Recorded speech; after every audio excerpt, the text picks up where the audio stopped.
we've come to rely on heavily. On the show today, we take a close look at the recent regulatory talks surrounding LPG and the impending hike in prices. I will also be having a conversation in studio with Olivier Jacquet of Schneider Electric on renewable energy. But aside from that, some flour brands which were banned by the Kenya Bureau of Standards for high levels of aflatoxin have been given a clean bill of health just 11 days later. We tell you more. Welcome to Business Today. Thank you for joining us. My name is Malika Kazia. Let's begin with the markets.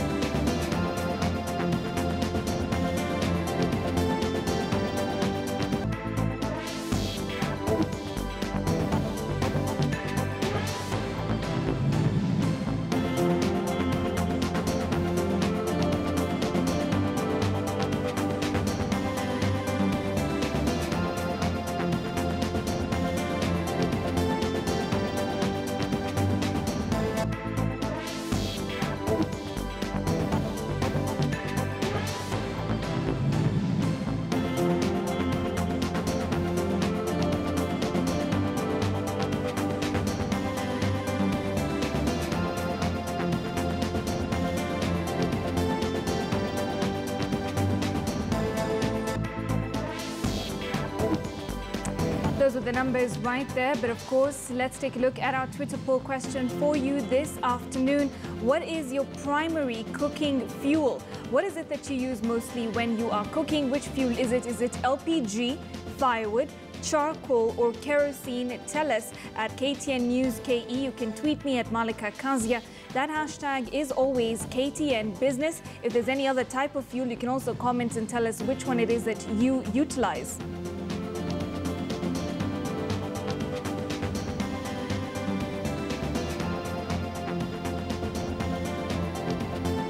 And that is exactly what we are starting off with. That is LPG. Consumers are set to pay more for liquefied petroleum gas or cooking gas as new regulations come into force on the 1st of January 2020. Now, under the new rules, traders will be required to get a license from the Energy and Petroleum Regulatory Authority and oil marketers. Brenda Kerubo has more.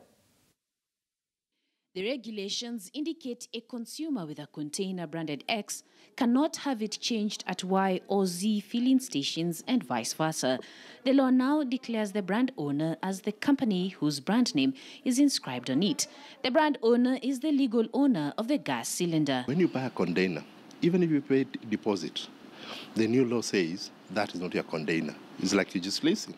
If we leave this responsibility to the consumer, some of you will say, no, today I don't have money, I can't maintain it. I can wait for 1 or 2 months. And within those 1 or 2 months, maybe that's when the accident will happen. So this responsibility was squarely placed on the brand owner.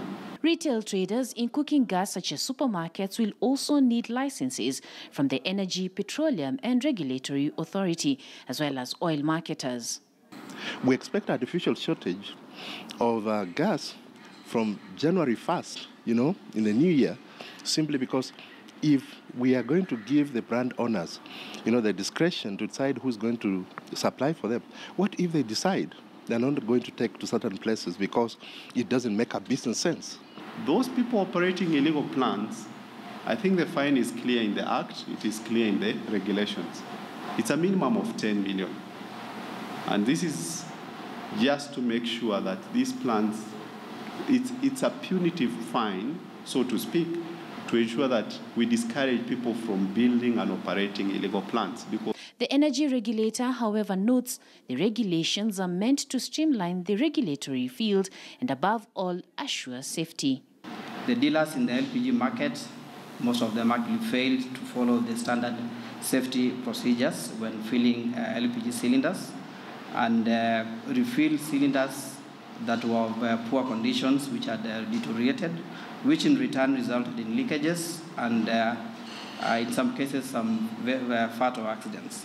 Kenya's cooking gas consumption stands at 2 kilos per capita, which is below Africa's average of 3 kilos per capita.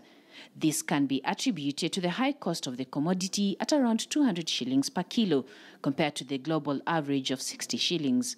Where you can get demand by making sure, for example, the gas cylinders are either given free or they are affordable, so that then the private sector can see the reason why they need to move those areas to supply gas. The new regulations also bar selling cooking gas without a receipt and transportation of more than 3 gas cylinders in a car without regulatory approval.